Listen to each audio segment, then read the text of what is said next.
This channel does not promote any violent, harmful, or illegal activities. All content provided by this channel is meant for an educational purpose only. TV9 বাংলায় স্বাগত। দুপুরে 4 breaking নিয়ে আপনাদের সঙ্গে রয়েছে আমি শর্মিষ্ঠা। দুপুরে 4 ব্রেকিং মানে সকাল থেকে কোন 4টে খবরের দিকে আমাদের বিশেষভাবে নজর রয়েছে। আমি পিসিআর কে বলবো আজকে দুপুরে 4 ব্রেকিং এ 4টে ইস্যু বিগ ওয়ানে প্লে করতে।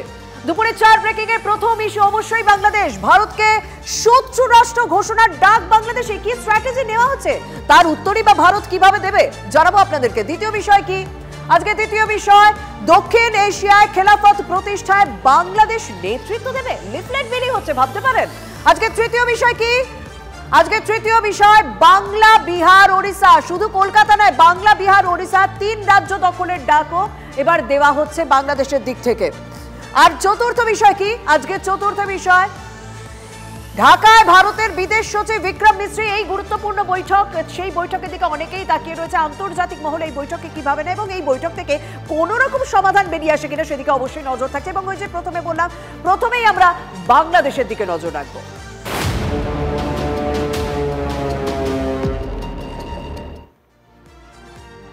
যাদের হাত ধরে স্বাধীনতা তাদেরকেই নাকি শত্রু রাষ্ট্র ঘোষণার ডাক, ভাবতে পারেন।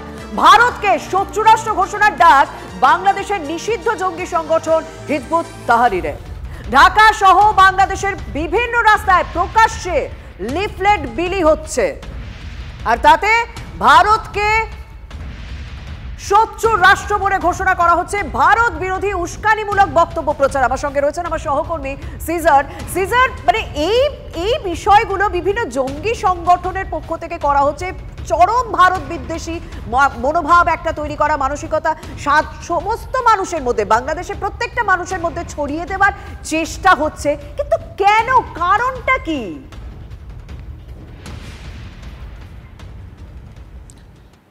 দেখো, বিষয়টা খুব স্পষ্ট, কারণ 5ই আগস্ট পরবর্তী সময় তত্ত্বাবধায়ক সরকার ক্ষমতায় আসার পর প্রথম থেকেই একটা বিষয় লক্ষ্য করা গিয়েছিল, বা 5ই আগস্টের আগে জুলাই বিপ্লবের সময় থেকেই দেখা গিয়েছিল বাংলাদেশের সমাজ মাধ্যমে এবং বাংলাদেশে খুব সুনির্দিষ্টভাবে কিছু সংগঠন তারা ভারত বিদ্বেষী প্রচার চালাচ্ছে, এবং সেটাকেই কিন্তু এই মুহূর্তে আরও চড়া সুরে সেই জিনিসটাই চলছে।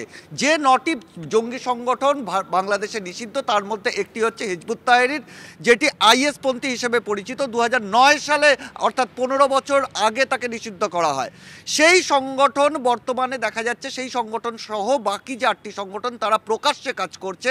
এবং সবথেকে গুরুত্বপূর্ণ বিষয়টা হচ্ছে, যে সময় ভারত বাংলাদেশের বিদেশ সচিব পর্যায়ের বৈঠক চলছে ঢাকার পদ্মা অতিথি নিবাসে, ঠিক সেই দিনেরই সকালবেলায় ঢাকার প্রাণকেন্দ্র মতিঝিল মেট্রো স্টেশনের সামনে দেখা গেল হিজবুত তাহরিরের সদস্যরা তারা প্রকাশ্যে এই যে লিফলেট সেটা বিলি করছেন, এবং সেখানে পরিষ্কারভাবে উস্কানিমূলক বক্তব্য রয়েছে এবং ভারতকে শত্রু রাষ্ট্র হিসেবে ঘোষণা করার ডাক দেওয়া হয়েছে। অর্থাৎ মৌলবাদীদের যে প্রভাব ইউনূস সরকারের ওপর মারাত্মকভাবে রয়েছে, এবং মৌলবাদীরা যে ক্রমাগত এই বাংলাদেশে তাদের প্রভাব বিস্তার করছে, এবং তার পেছনে গতকালই আমরা কেন্দ্রীয় গোয়েন্দাদের একটা রিপোর্ট প্রকাশ্যে এনেছিলাম, যেখানে বলা হচ্ছে যে পাকিস্তানের সরাসরি মদত রয়েছে, এবং সেই জায়গা থেকে কোথাও ভারতকে দুদিক থেকে আক্রমণের যে পরিকল্পনা, সেই পরিকল্পনা বাস্তবায়িত করারই একটা পদক্ষেপ হিসেবে দেখা হচ্ছে।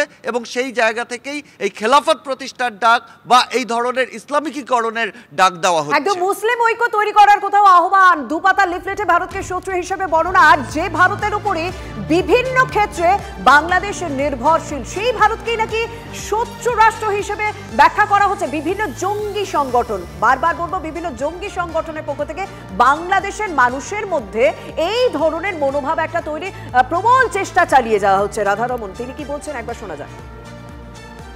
অনেক লোক বলছে কি আমরা আক্রমণ করব, এটাও অনেক দুর্ভাগ্যপূর্ণ। কেন কি মানচিত্রেও দেখি, ভারতের আর বাংলাদেশ মানচিত্র, যেরকম মা নিজে বাচ্চাকে নিজে কোলে রাখে, ওই রকম বাংলাদেশ ভারত মায়ের কোলে আছে, বাচ্চা একদম যত্নে আছে।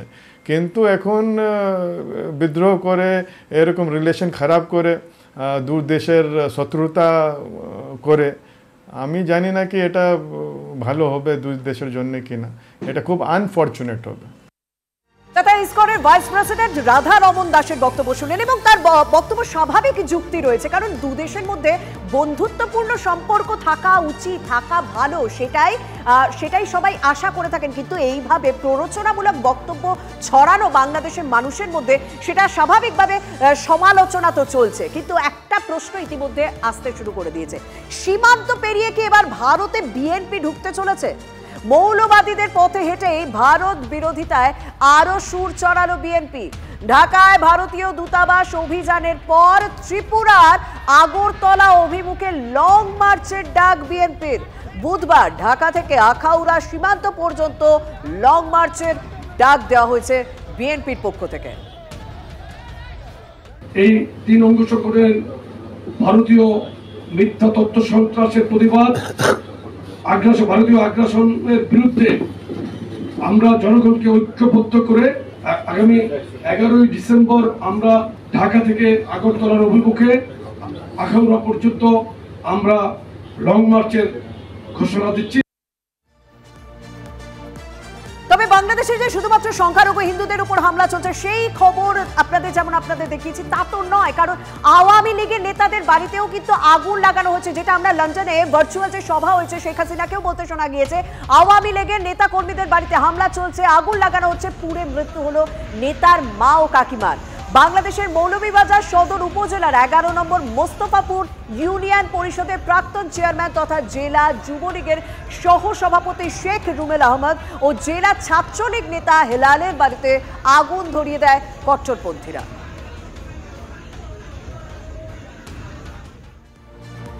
ভারত বিরোধিতা জিগির তো তুলে দেওয়া হয়েছে গোটা বাংলাদেশে, কিন্তু নিজেরাই কি এই মুহূর্তে কোথাও বিপাকে পড়ে রয়েছে?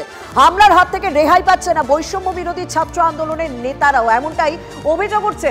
ঢাকা থেকে বান্দরবানের লামা যাওয়ার পথে নারায়ণগঞ্জে গাড়িতে হামলা চালানো হয়, বৈষম্য বিরোধী ছাত্র আন্দোলনের কেন্দ্রীয় সমন্বয়কের গাড়িতে হামলা চালানো হয়, বেশ কয়েকজন ইতিমধ্যেই আহত হয়েছেন। কিন্তু এই হামলাকারী কারা সে বিষয়ে কিন্তু চুপ ছাত্র আন্দোলনের মুখ্য সংগঠক।